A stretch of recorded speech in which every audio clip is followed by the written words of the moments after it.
This is a lot for one particular exchange, any company really, but an exchange as consequential as Binance to deal with. Binance US, obviously the first thing on their mind is sort of trying to fight the SEC and figure out a way forward. I mean, there is a world where Binance can exist where it's not quite as big as it was before. Hi everyone, welcome to Unchained, your no-hype resource for all things crypto. I'm your host, Laura Shin, author of The Cryptopians. I started covering crypto 8 years ago, and as a senior editor at Forbes, was the first mainstream media reporter to cover cryptocurrency full-time. This is the September 15th, 2023 episode of Unchained. Today's episode is brought to you by Overtime Markets, your premier Web3 sportsbook. The innovative protocol is changing the game one match at a time. Powered by Thales, explore more at overtimemarkets.xyz.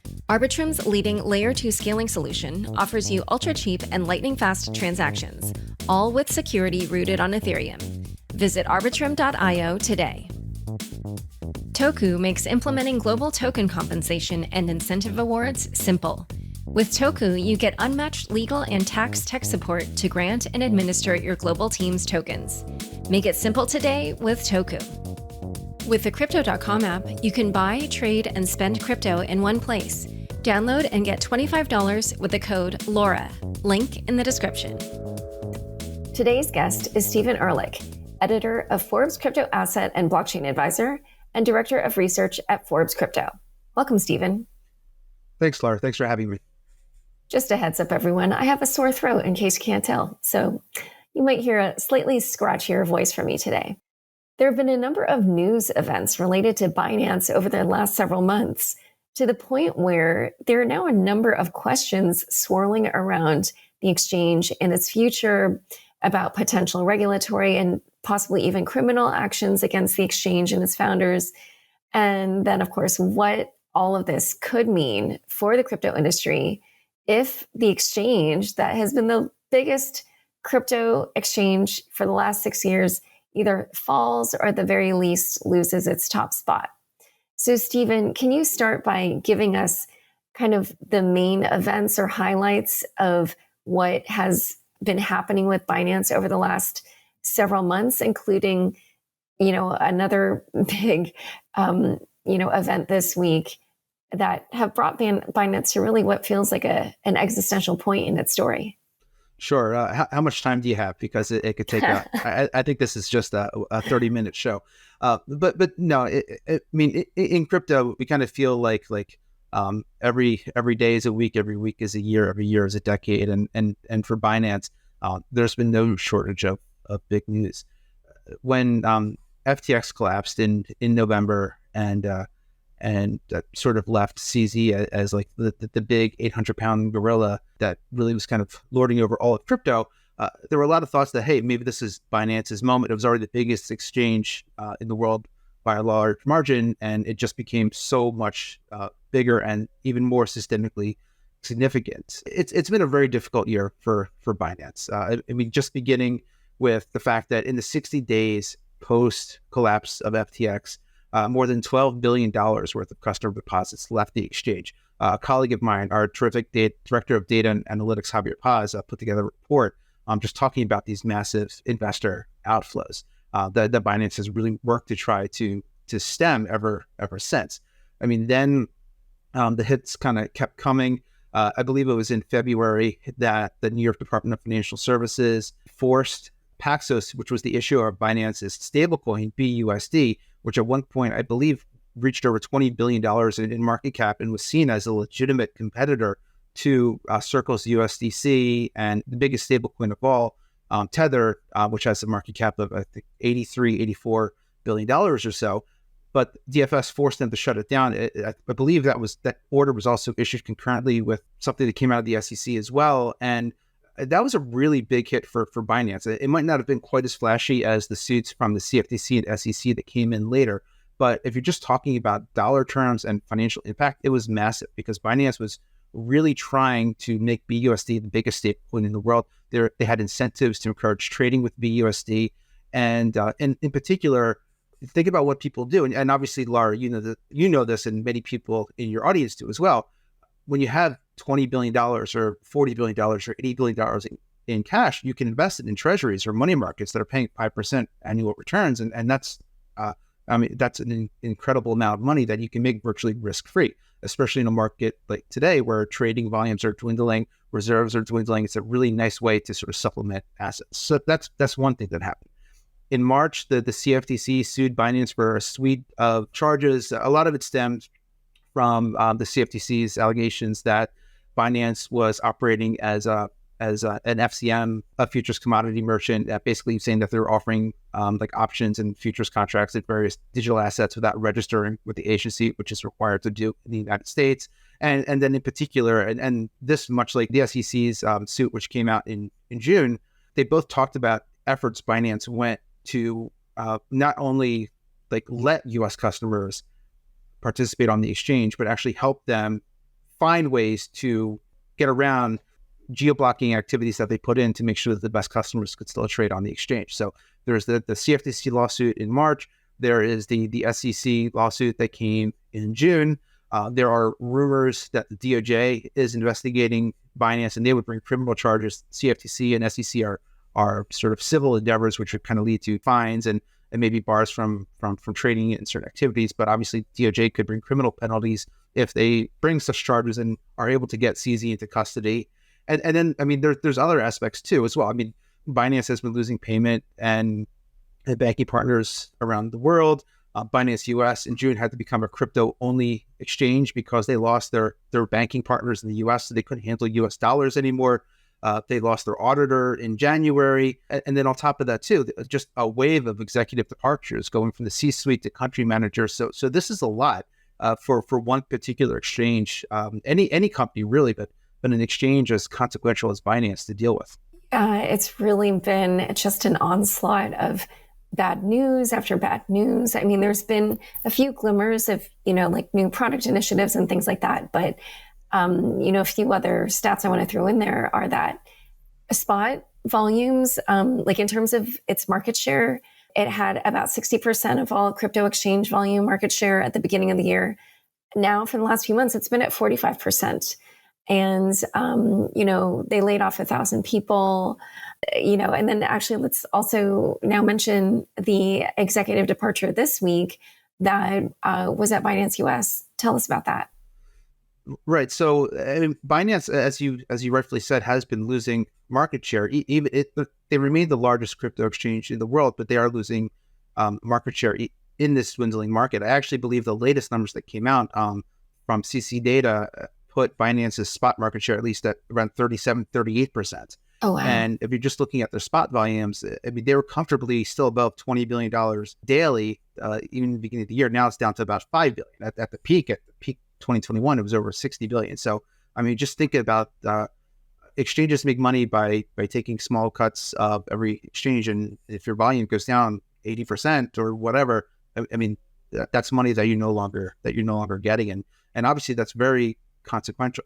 And then with the executive departures, as you said, that's something that I know CZ has tried to gloss over. I know when we've reached out to some of the departed executives and they've either responded to us or to just public Twitter postings, etc. I mean, they've kind of said things like, we want to take care of the family, the time is right, there was no acrimony involved, so on and so forth. But at some point, all of this takes the toll. And at least with regards to Binance US, which is the US, I think, franchise is the term that they like to use for that particular exchange, they're in a very tenuous situation right here. I mean, even before, and I'll talk about Brian Schroeder's departure in a second, I believe right now, I just checked the numbers before we recorded this, they're averaging about 20 million, not billion, not 200 million, but $20 million a day in transaction volume. 10 million of which is Bitcoin. I believe that I think they charge something like 10 basis points per trade. So if you think about that, like 20 million times 0.1, I'm not really good at doing math in my head. I use a calculator for that, despite the fact that I'm a financial journalist. But you can just think about how little money that actually is coming in. And then obviously since Binance US was created in 2019, there's always been issues and questions about its independence from the larger exchange and would it actually be able to kind of find that sweet spot of separating itself in the eyes of regulators while maintaining sort of that the secret sauce that has made Binance a loved brand by many customers. And they've gone through 3 CEOs at this point. Brian Schroeder just resigned. I was speaking with some sources familiar with Binance US, and I was basically told that this was not a planned departure, that the 100-person layoff was, but the removal of CEO Brian Schroeder, the exit of him was not. I've also been told that it's important to kind of keep an eye out for some of his key lieutenants now. Because remember, when he joined, one of the first things that he did was raise a $200 million actually seed round at a $4.5 billion valuation. That's something Brian Brooks, his predecessor, had wanted to, but he wasn't able to finish it. Brian Schroeder did.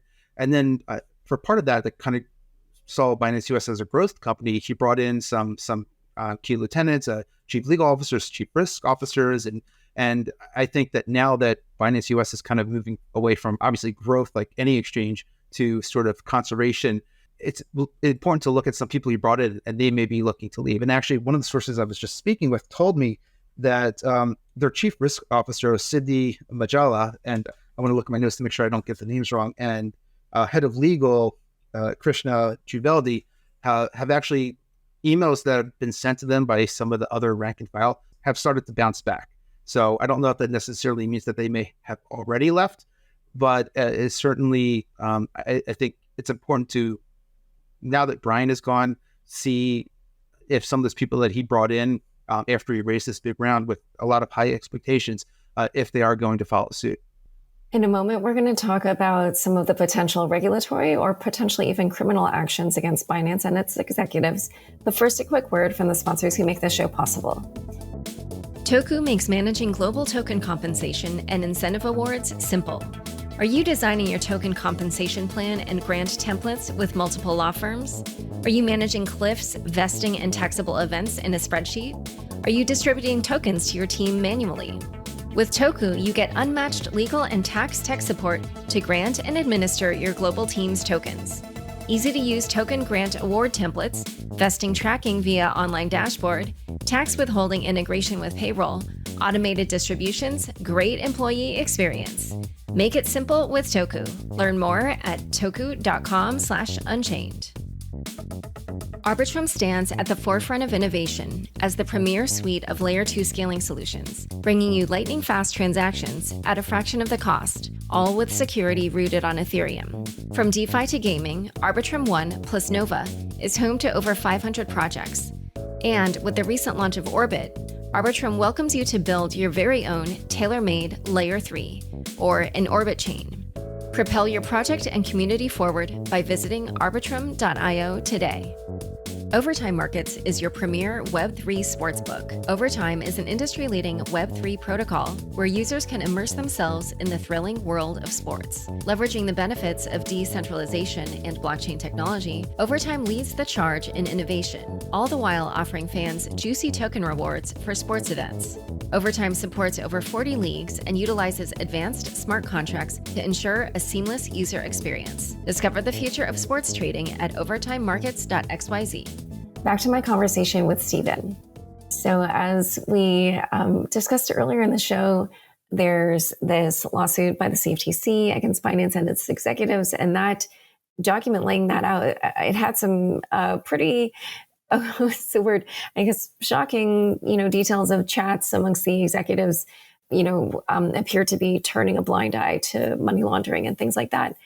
But when you look at sort of all, the CFTC one, the SEC, then there's these hints around, potential criminal action by the Department of Justice. What are your thoughts around that? Like, why have we not actually seen an action from DOJ yet? Because there have been a few things that have been linked, like in the Wall Street Journal. I think the department are potentially internally arguing about whether or not they even have enough information to actually go after them. But go ahead and, sum that up and tell us your thoughts on sort of what really is hanging over its head when it comes to the regulatory sphere. Lara, I'm glad you asked this question because I try to think of it in a few different ways. I mean, for one, the allegations, and again, as graphic and shocking as they are, as you kind of alluded to in the CFTC and SEC's complaint, again, they are still allegations until this gets proven in court. And obviously Binance has, and Binance US in particular, has chosen to defend itself. My source actually at Binance US told me that they feel somewhat emboldened by Ripple's at least a modicum of success against the SEC in its respective lawsuit, especially with relation to the summary judgment that alleged or that cited that programmatic sales of XRP did not constitute legal securities offerings. But all that aside, regarding the DOJ, it's hard to know because these enforcement agencies are very tight-lipped. It takes a while to build a case. And again, if you go back and read the CFTC and SEC's complaints, which we both have done, they're incredibly detailed. So that stuff doesn't quite happen overnight. And when there is something to be revealed, it will be revealed. But I think another interesting way to look at the question is like, what would be the impact of all of this? I mean, again, like disgorgement, bans from participating in regulated activities. Sure, that's something. It's legitimate to wonder about the future of Binance US with everything going on here. The DOJ can bring criminal charges, but CZ, I'm sure, has been following what's going on with Sam Bankman-Fried, who's going on trial in a couple of weeks. And if the DOJ brings charges, I suspect he'll be very careful to make sure he doesn't step into the U.S. or any country with some sort of extradition treaty with the U.S. So if the idea is that Binance may not, or at least the Binance International Exchange may not face any major real penalties from all this or any major fallout, then what's the harm? And I think the harm then comes from just customer sentiment. I mean, one of the other, I was reading an article yesterday that highlighted how while Binance is losing market share in the market, they're not losing it to people like Coinbase. They're losing it to some of these other smaller exchanges that are still dabbling in those exotic tokens that don't quite have some of the reputational baggage that Binance has brought on. So customer fear about seizures, customer fear about, and the SEC lawsuit in particular talked about commingling funds, allegations of commingling funds, of funneling like $20 billion of customer funds to trading firms, Merit Peak and I believe the other one was called Signum that Binance controls, one of which was allegedly used to facilitate wash trading of Binance US. Those are things that are going to cause customers angst. Javier Paz and I published an investigation in March where we documented how Binance took at least $1.8 billion for a wallet meant to be collateral for stablecoins issued by Binance and used it to mint more BUSD. So like things like that are what can cause customers to that loss of trust, even among people that may not trust governments themselves or the U.S. government in particular. That's what could really hurt them. I think most importantly. And there's another really interesting development from late August, which is that the SEC submitted a document in its case against Binance under seal. And John Reed Stark, the former 11-year chief of the SEC's Office of Internet Enforcement, tweeted that he couldn't even recall seeking to file a motion or any other court document under seal. He was saying because the SEC does civil actions, not criminal actions, that all of it, not all, but, like the vast majority of its actions are public. And he had a few theories about why it might have been filed sealed. What have you seen in terms of the theories about, why that was? Yeah, this is a fun one. I'll call it the crypto Schrodinger's cat for anybody that follows psychology or has watched The Big Bang Theory, because really it could be anything. I mean, it could be the smoking gun that brings down Binance, the entire crypto world. I mean, obviously I'm kind of being a bit jocular here, but it also could be something. I wouldn't say the word benign because obviously these are serious documents, but it could be as simple as information containing PII, like personally identifiable information, which if you're in the U.S. or I guess we're talking about the U.S. here, falls under pretty strict protections, and that has to be safeguarded. And really, nobody knows. It could be one or the other. It could be something in between. And obviously, I saw John Reed Stark's comments. Actually, saw him speak last Thursday at a conference, a fintech conference hosted by the Philadelphia Fed. Sources within Binance US have told me that they're not entirely sure what's in it either. And then I also spoke with a lawyer or two that aren't involved in the case, but are obviously very well informed about just securities regulations, securities enforcement, and everything going on. And they also told me that there's really no way to know until or if they get unsealed. And anything else, I mean, obviously John Reed Stark has had a long background. I mean, he's certainly an educated person and speaks from a position of authority, but the only people that truly know are the ones that drafted the documents. And the only thing I would say is to to people not to jump to conclusions one way or another. We'll find out soon enough if we need to. Yeah. But one of the theories that I did want to mention, it goes back to the earlier question about the DOJ. They were saying that potentially the document might have revealed details about either a criminal investigation by DOJ or they might have just wanted to seal it to protect informants or whistleblowers. And there was even a theory that Sam Bankman-Fried might be the person who was informing on Binance. I mean, in this industry, anything is believable, and all those. I mean, to be frank, all those seem plausible to me as well. I mean, the DOJ has brought a number of criminal indictments, often concurrently or shortly following suits and filed by the civil authorities. So again, I wouldn't be surprised about anything, and I would definitely not be surprised if the DOJ brings an action against Binance. I think it's important for people to just be careful about. And again, it could be something horrible. It could not. But the idea that it's some sort of red smoking gun that's going to be the end of all of this, it could be, but there's also a good chance that it's not. And I think that's where it's important for people to kind of calibrate expectations. Yeah. So speaking of FTX, let's just address one of the rumors that I've seen floating around, which is that Binance could be another FTX. I'm sure you've seen some accounts floating this theory. And, by that, I think what they mean is that it's insolvent. And if all the customers try to withdraw their funds, then there wouldn't be enough crypto assets to meet all the redemptions. What do you think of this? Is there any evidence to indicate that this is the case? Why do you think this theory is being floated? But another great question, Laura. There's plenty of reasons why this theory is being floated. I mean, again, these are two of the three largest exchanges in the world, at least going back to when FTX was in operation. Binance, just like FTX, is run by a very strong figurehead that has, I would say, a cult following within the crypto ecosystem. The fortunes of the company are very much tied into belief in the capability of this leader. They both offer what's called an exchange token, which is kind of sort of like stock, but not really. And people, they offer certain trading benefits and other valuable things, but don't offer any actual equity or in the company. But people buy them because their fortunes are seen to be tied to the fortunes of the founder. But I think probably the biggest reason, and you kind of hinted at it, is questions of whether or not Binance is insolvent. I mean, they've gone through a few different exercises, putting out proofs of reserve. I know they did one with an accounting firm called Mazars that ended up dropping them and the entire crypto practice.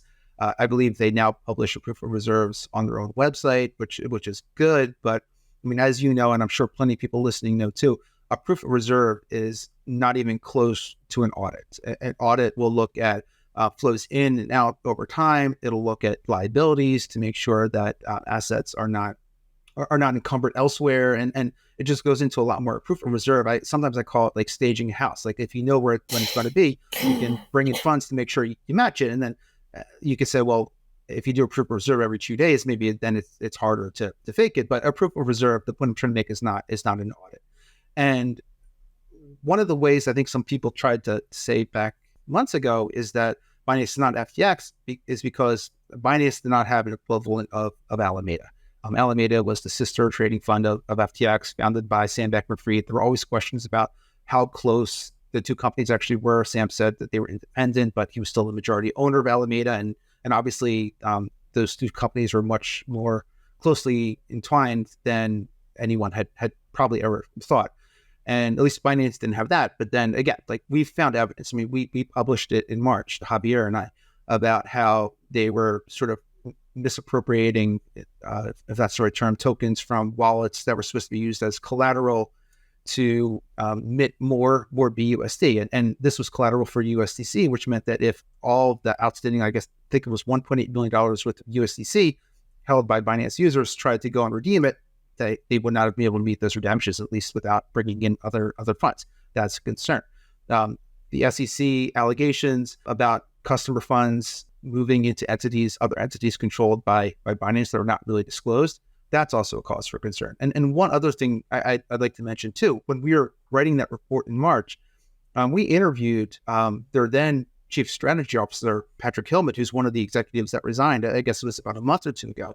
and ask them about some of these token flows, because I mean, as you know, good journalistic practice is always to give someone you're writing a story about a chance to respond in case we make errors or they want to provide clarification, so on and so forth. And the answer that we got from him was really interesting to us and illustrative. He essentially said at the time that Binance was keeping two sets of books. Like, one were the wallets themselves that people could watch, and then they also had their own internal ledger, and the two didn't always necessarily match up. And basically that we had to trust them, that they knew like what assets were owed to who and for what. And obviously that was concerning to hear. And then on top of it, it also sort of repeats the whole sanctity of proof of reserves, to the sense that there is one. Because if what Patrick Hillman, and again, he's not there anymore, but if what they're saying is that we can't necessarily always go by what's in particular wallets, then what's the value of doing proofs of reserve? So I think your question was like, is this going to be an FTX? What is the evidence? That's a very big allegation. And obviously I'm not in a position to say that, and anyone who does is probably editorializing more than anything else. But we start seeing little pieces of information suggesting that Binance is perhaps not being as scrupulous as they can be when it comes to accounting practices. And that's where things can kind of get into trouble. So this has been such a great summary of all the happenings with Binance. Why don't you just leave us with your prognosis for the future of Binance US and also the future of Binance? Like, where do you think they go from here? Two easy questions. So Binance US, obviously the first thing on their mind is sort of trying to fight the SEC and figure out a way forward. They claim to have several years of runway following these recent layoffs, and they're going to need it because, at least based on the numbers that I sketched out for you earlier, the revenue is minuscule, and it's going to be for the foreseeable future. But maybe that's okay. I mean, their new interim CEO, Norman Reed, if you look up his background, he worked at the DCCC, he worked at the SEC. I mean, he's seen as like a compliance, regulatory, honest guy. And maybe that's what Binance US needs right now, to just kind of stay afloat before it could try to catch the next bull run if and when it comes. So, that's something to keep in mind for Binance US. But again, they're, at least according to the latest numbers I saw, $20 million in daily volume, which is virtually nothing. And they're going to have to find a way to grow that, but they also have to live to fight that next day. Related to Binance, again, it's hard to tell. I mean, there is a world where Binance can exist where it's not quite as big as it was before. I mean, it happens in traditional industry all the time, where somebody gets I wouldn't call Binance having a monopoly, because obviously that's not true. But I mean, they dominate the market, and maybe they become smaller. I mean, they're pulling back from several countries. I mean, they recently pulled out of Canada, they pulled back from Germany, they pulled back from Netherlands, and I mean, I could mention many others, and maybe they pull back, retrench, they focus less on blitz scaling, rolling out new products, and just trying to service their core customers, and maybe that's how they exist. I mean, all the allegations surrounding them, I mean, we still hear about their great matching engine, their great performance, good customer service. I mean, those things can be true, even if all the other stuff is true too, which I guess we'll have to wait for more reporting and potentially legal cases to play out. But then there's also a world, I guess, where if some of the worst fears come to fruition, where Binance could end up imploding, and obviously that would reverberate around the crypto ecosystem as well. We just kind of have to really wait and see. But I think the most important thing maybe to leave you and your listeners with is that I still think that, I mean, crypto survived the collapse of FTX, it survived the collapse of BlockFi and Three Arrows and Celsius, and I can mention several others. It would also survive the collapse of Binance if that's actually what ends up happening. But again, that's probably a step too far at this point. So we'll have to keep watching. All right. Well, thank you so much for giving us this amazing recap of all of these events that, there was like this constant drip of news, and I've just never had a chance to put it on the show. But when you add it all up, it's like, wow, there's a lot going on there. Yeah. Thank you, Laura. This was a great opportunity for me as well to just kind of think about everything. And it's just amazing, everything that's happened since the beginning of COVID to now. And if we're writing a book, I feel like we're still sort of in the first couple of chapters. There's still a lot more to go. Yeah, I would agree. Thanks so much for coming on Unchained. Hey, thank you. Don't forget, next up is the weekly news recap, today presented by veteran crypto reporter and Columbia University Knight Bagehot Fellow, Michael Del Castillo. Stick around for This Week in Crypto after this short break. Join over 80 million people using Crypto.com, one of the easiest places to buy, trade, and spend over 250 cryptocurrencies. Spend your crypto anywhere using the Crypto.com Visa card. Get up to 5% cash back instantly, plus 100% rebates for your Netflix and Spotify subscriptions, and 0 annual fees. Download the Crypto.com app now and get $25 with the code LAURA. Link in the description. Hello, and thanks for tuning in to this week's Unchained Weekly News Recap. I'm Michael Del Castillo, a Knight Bagehot Fellow at Columbia University. In the latest of a series of developing events, the collapsed crypto exchange FTX, which filed for bankruptcy last November following alleged criminal mismanagement, is navigating through significant legal and financial turmoil.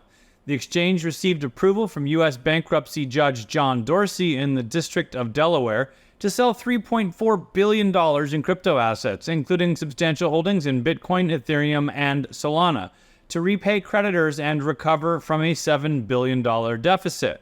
In what appears to be a move to prevent spooking the market, the sale, managed by Galaxy Digital, plans to liquidate up to $100 million worth of tokens, a figure that could potentially increase to $200 million according to the plan. Simultaneously, Bahamas-based FTX initiated legal action against cross-chain protocols Layer 0 Labs, seeking to recover over $21 million in what its lawyers called, quote, avoidable transfers, end quote, that occurred in the 90 days leading up to its bankruptcy declaration. A lawsuit alleges fraudulent agreements and share transfers orchestrated between FTX subsidiary Alameda Research's then CEO Caroline Ellison and Layer 0.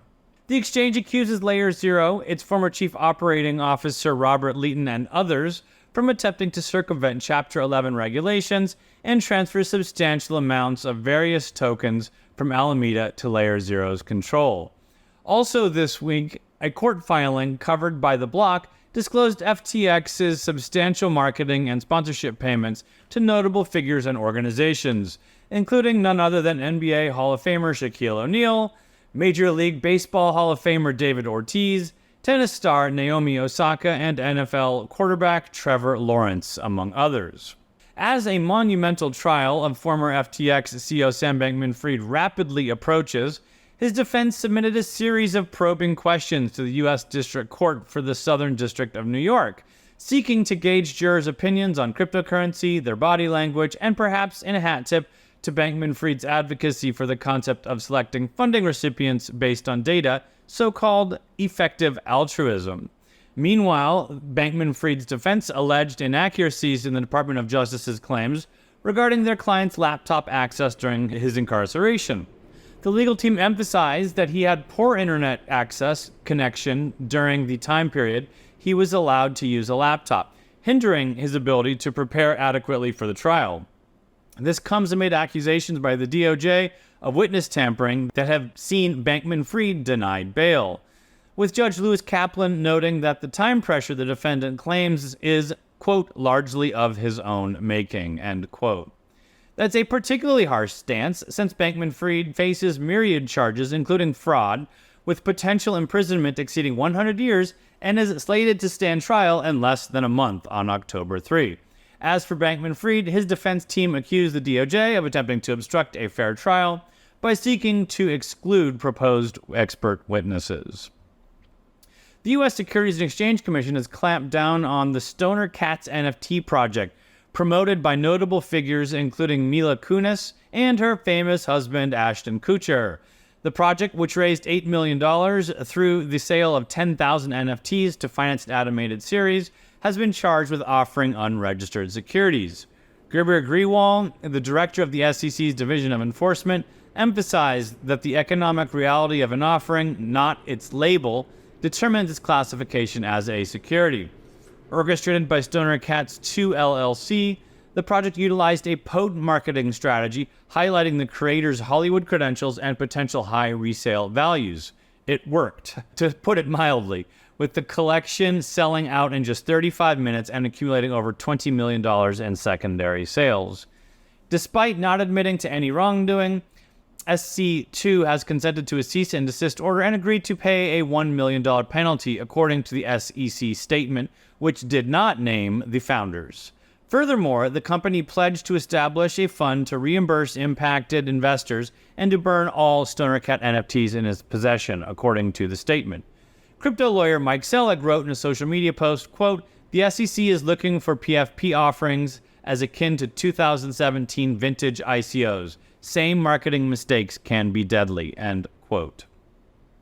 This case marks yet another instance of the SEC's stringent oversight of celebrity-endorsed crypto ventures, such as the one backed by Kim Kardashian, who was fined $1 million for her role. Still, some are noting the irony that the SEC catches celebrities but misses the big blow-ups like FTX.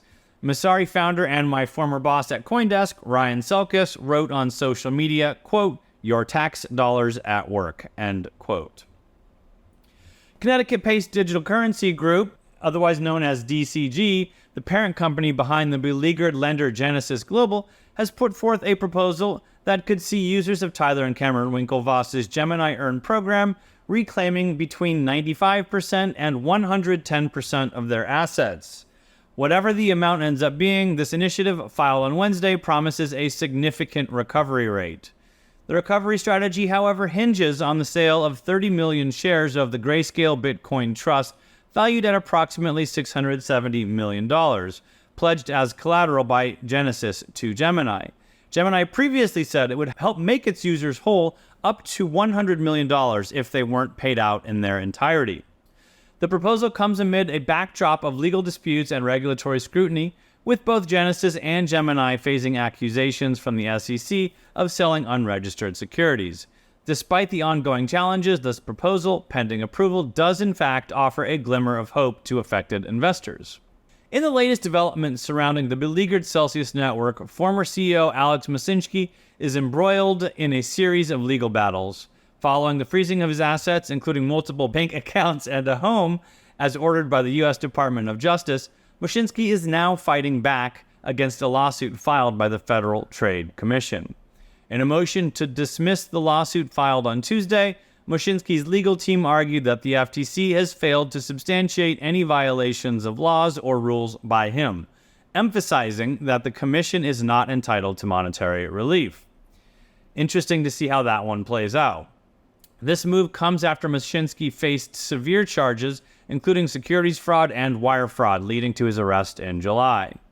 In related news, Roni Cohen-Pavone, Celsius's ex-chief revenue officer, pled guilty to several criminal offenses in the U.S., according to a report from Reuters. This verdict comes after accusations of engaging in fraudulent activities, including market manipulation and securities fraud, primarily concerning the inflation of Celsius crypto token prices. Cohen-Pavone, who reportedly profited immensely from his scheme, now faces up to 65 years in jail. Hong Kong cryptocurrency exchange CoinEx is believed to have been attacked by North Korean hacker group Lazarus, according to blockchain security researchers Slowmist and ZachXBT. Initial estimates suggested losses of around $27 million, with later evaluations increasing the estimate to over $55 million drained from the exchange's hot wallets. The Hong Kong-based exchange assured users that their assets are secure and promised full compensation for the affected parties. The exchange has temporarily halted deposits and withdrawals to ensure security measures, and it's actively investigating the incident, promising a detailed report soon. The controversial Milady NFT collection, simultaneously known for its popular anime picture profiles and for its creator resigning after admitting to racist writings, encountered yet another setback this week. After co-creator Charlotte Fang confirmed in May that she pseudonymously wrote racist articles and resigned from her leadership position, she resurfaced on Monday, claiming on social media that an attacker had seized control of social media accounts associated with the project, including Milady Maker and Remillionaire. In the social media post, Fang claimed an unnamed developer within the Milady ecosystem had orchestrated a scheme diverting about $1 million in fees from the Remelia Corporation, the supposedly decentralized autonomous organization, or DAO, behind the Milady Maker project. This exploit primarily impacted the revenue generated from Bonkler, an experimental finance art project initiated in April 2023, according to Fang, who added that, quote, only Remelia's revenue from Bonkler was compromised, end quote. She further claimed that the main contract, NFTs, and Bonkler reserves were still secure, going on to vow to pursue the culprits, quote, with the heavy hand of the law, end quote. In a startling error, crypto service provider Paxos has been identified as the entity that mistakenly paid a staggering 19.89 Bitcoin, approximately $500,000 in transaction fees, to transfer a mere 0.008 Bitcoin, or about $200. The incident, which occurred on Sunday, set a new record for the highest transaction fee paid in a single Bitcoin transaction. A spokesperson from Paxos confirmed the mistake to the block, stating it was due to a bug in a single transfer, and sought to assure users that efforts are underway to recover funds from F2 Pool, the mining pool that processed the transaction. The spokesperson emphasized, quote, Paxos clients and end users have not been affected and all customer funds are safe, end quote. However, an F2 Pool co-founder has expressed annoyance and even regret about potentially agreeing to refund the amount, turning the matter over to a social media questionnaire, results to be determined as of the time of this recording.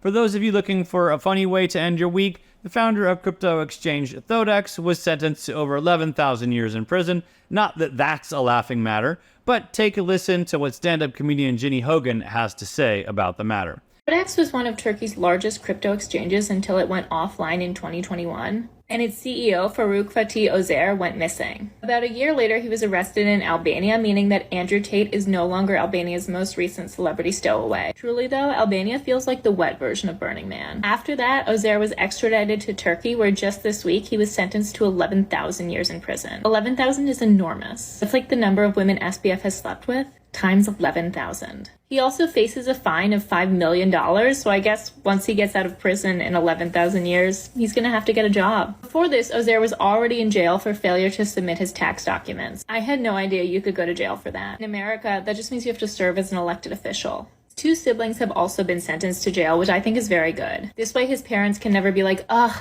why can't you be good like your older sister? In America, we also dole out tough punishments for our crypto fraudsters. SBF has been charged with a similarly tough sentence. No access to almond butter. And that's all. Thanks so much for joining us today.